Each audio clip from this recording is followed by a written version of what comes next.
We're going to talk to you today about the free spin pawls and the advantage of the free spin pawl. Now, to start with, here we have an old Blackhawk. This is not a 3-screw model. This is the later model with the transfer bar in it. As you're shooting it and you get done shooting, you get ready to recharge the chamber or extract the cases, and you see how you rotate the cylinder around there, and the cylinders do not light up with the relief in the loading gate area. I'll put this empty case in there to show you. So say you fired it and it rotates around like this. Now you're extracting the cases. You come around and you go a little bit too far and you're right there. Now you can't back it up. There you are. You cannot extract that fired case. So you have to go all the way around again and be careful to stop in exactly the right location, which is the center of that window, to eject that case. If you stop short of the center of the window, you won't be able to eject it because it'll hit up here in the frame. So you have to stop right in the middle of it, so you have to manipulate that. With a free spin pawl, all you have to do is open the loading gate and the cylinder will turn freely either direction. So say the cowboy action shooters have a match and they have a reload. Sometimes they fire 5 and they reload 1 or 2. So with a free spin pawl, you can eject the empty case, load a new round, back the cylinder up, close the loading gate, cock the hammer, and you're ready to shoot again without having to rotate all the way around in the cylinder to pick that chamber up. So that saves time, and of course time depends who the match winner is. So that's the way the old model works. Now the newer models, Ruger changed and improved it considerably. What they did on it is they put basically a free spin pawl in it and an anti-backup device. So you open the loading gate, cylinder rotates clockwise, and you back it up like a Colt with the palm of your hand to that area there, and then you can eject the case. So you go around like that and eject the case, which is quite an improvement on the new model guns. But with that anti-backup device, you only got free spin clockwise. So what you need to do is remove the anti-backup device if you want the cylinder to free spin. And to do that, I'll show you what it looks like. Remove the cylinder. And if you look at it right here, see that little plunger that sticks out right there? That's spring loaded. And all that does is drop into this relief in the ratchets so the cylinder cannot back up. Here's one that's been removed. You got the plunger, the spring, and the 1/16 inch shallow set screw. So in order to get that out, you have to remove all the internals and remove the hammer so you can get into the back of the frame in this area here with an Allen wrench, and then just unscrew it counterclockwise. Most people throw it away. What we're going to do is discuss all the free spin pawls that we manufacture. First of all, for the larger Blackhawk and the older Vaqueros is an oversized free spin pawl. This will guarantee that you have to hand fit this pawl. Then we have one for the same model of revolver that's closer to fitting, which is the old Blackhawks and the older Vaqueros, full-size frames. Then we have one for what we call the 205 version. That's the later model Rugers that came out with the smaller diameter cylinders, closer to the Colt diameter, and it has the smaller grip frame assembly on it. This pawl here is a little bit shorter than that one. Then we get to the 32 caliber. The 32 paws are longer than the 22 paws. Now when Ruger first manufactured the 32 caliber centerfire revolver, they used a single 6 size frame. They used a 22 caliber pawl on it. So that worked fine. And then later on, whenever they started making a large amount of 32 calibers, then the pawl size changed. So evidently they had a change in the location of the cylinder notches versus the location of the ratchets. So I know that there's 3 different lengths of paws for the 32. So we manufacture one that's longer that'll work on all of them, but you have to hand fit them. And generally it's the length of this top is longer than the 22 paws. The 22s are all the same size since day one. But we'll go through the paw and show you how it's fitted. Now when you get the instructions, I advise you to read them completely and understand them. Here on the second page of your instructions shows a drawing of the free spin paw. Here's a factory hammer. The free spin paw pivots on that point right there. Now you can see how this works. As a hammer is lowered to the full forward position, pivots on this pivot pin, then the paw pivots on this pivot, and as the hammer goes forward, the paw is lowered and moved to the rear, which that contacts the back of the window in the frame, and that lets the paw to be pushed to the rear at point A. So when you fit a paw, you'll find out that A is too full and it contacts the back of the window up here at the top, and the hammer will not go all the way forward. Now this hammer has to go all the way forward against the frame. So it's a pretty simple matter of removing all the parts out of the revolver frame, put the paw on the hammer and the pivot pin on the hammer and put it in there and see how much the hammer lacks hitting the top of the frame, and trial and error, you move metal off of point A, taking care to keep the same contour until the hammer will hit the frame. Now if you take too much of the metal off at point A, the paw will not retract far enough to the rear for it to retract away from the cylinder ratchets. So take caution when you're removing metal from point A, and just remove enough that the paw will be free in there. So we'll go through that and I'll show you on a demonstration on a revolver frame. So just be sure you understand everything on these instructions.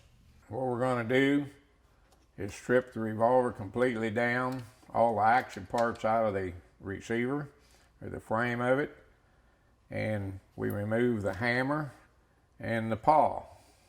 This is your factory paw. Now we're going to need this at a later date, so lay it out. We take our oversized free spin paw, put it on the hammer, and we put it back in the frame. Now here you only use the pivot pin. We don't care which end's which. All we're using is a pivot. Put it in there. Now you can tell by the sound of it, it's not bottoming out on the frame. If you look real close, see the hammer does not go up against the frame. Right there, so that means we're going to have to take metal off the tail of the paw right here. So what we'll do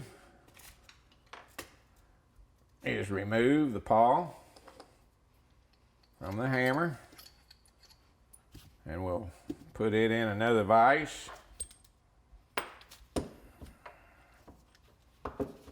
Usually works better if you have it in a stationary vise. Most of these you can file. So here we are at point A that we talked about a while ago. We're going to file that down.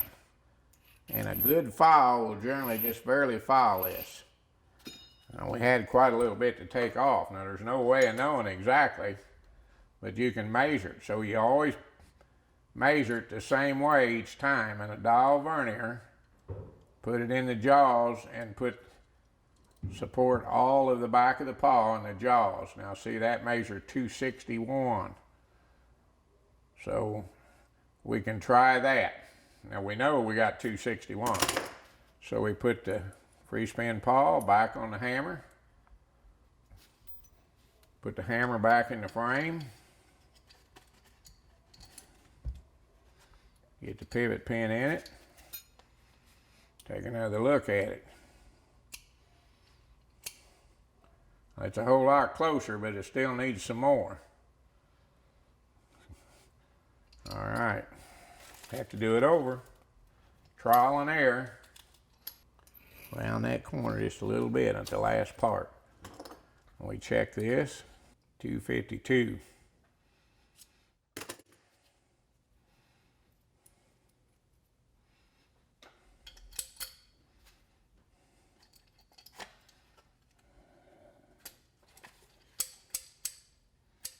Sounds pretty good, but we may not be enough yet. And the way you can tell that, hold the hammer forward, take your scribe, and you hold the hammer forward, and then see if you can move the pawl here.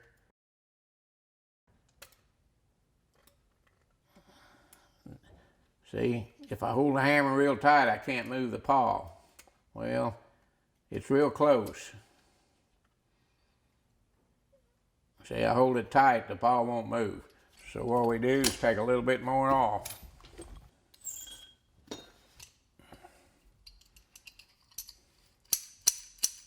You can tell the sound, that's metal against metal. Hold the hammer forward, turn it over and see if we have any movement here. See, it's pivoting right there. See, I hold it as tight as I can with the hammer forward and see it fall back. That's really close. If you fit it too close, what will happen, all of the power of the mainspring driving the hammer forward will hit on this pivot pin on the pawl before the hammer hits the frame. And if it does that, it'll shear this pin off. So you need a little movement there. We probably ought to have a little more movement than that. Got to read it exactly the same way as we did before. 248.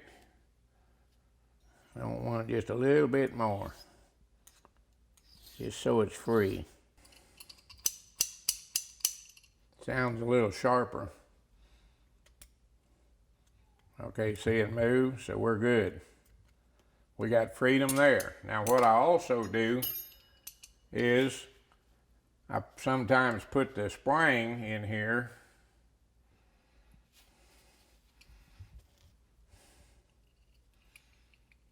and I hold it in at the same time. The hammer is forward, and reach in there and see if you can push that back to the rear just a little bit.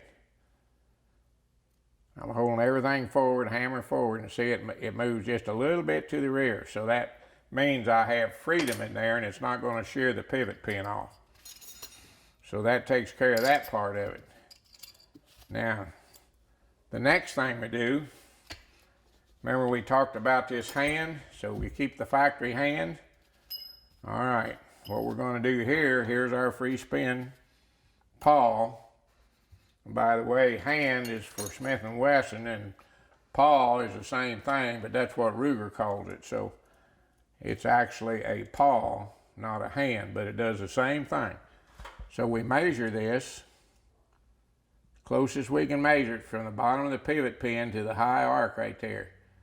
That reads about 925. See what this one reads. Okay, about 941. So what we can do is file this down out here, and hopefully we can get it awful close. And if we get it the same, and I'd like to have it a little longer than the factory one, because usually they're kind of sloppy.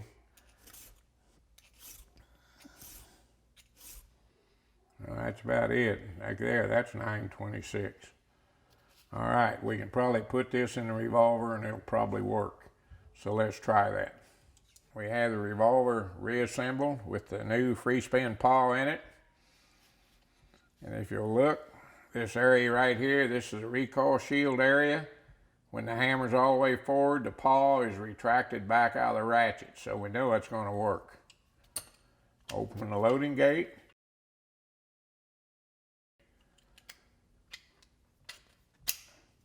Replace the base pin. Now we got free spin.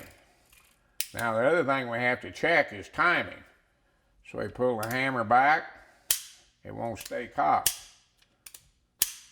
Okay, that means the second step of the free spin pawl is too full. Oh, see, I did it hard and it worked. That one, that one, that one. Okay, all 6 of these appear to be the same location, but it's too hard to cock right at the end. So I'll show you the easy way to do this without taking the revolver all the way apart again. So you place the revolver in the bench vise, muzzle up, butt to your left. Draw the hammer back 3/4 or 7/8 of the draw. When the pawl sticks out as far forward towards the muzzle as it's going to, that's where you hold the hammer, right there. And then I jam that right there. We are going to take a safe edge file, and we're going to file that second step. This way we do not have to totally disassemble the revolver. So in order to do that, this being a blued revolver, most likely you'll mark the recoil shield area here. So what we do there, put a little tape there. All this is to keep me from marking the bluing. Okay, we're right there. Now remember, we don't have much to take down because we could cock the revolver. So this is trial and error.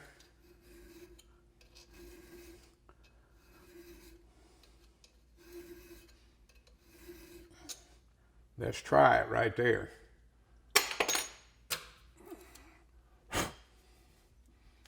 We may have to do it again.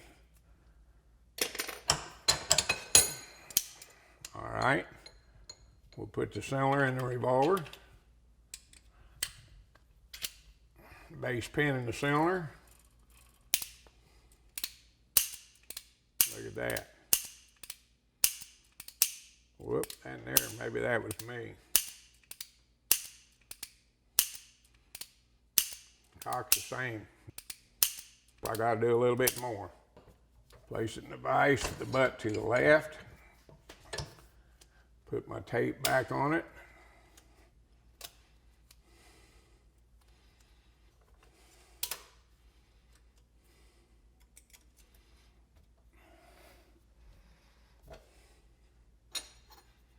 Be sure you got the safe edge down.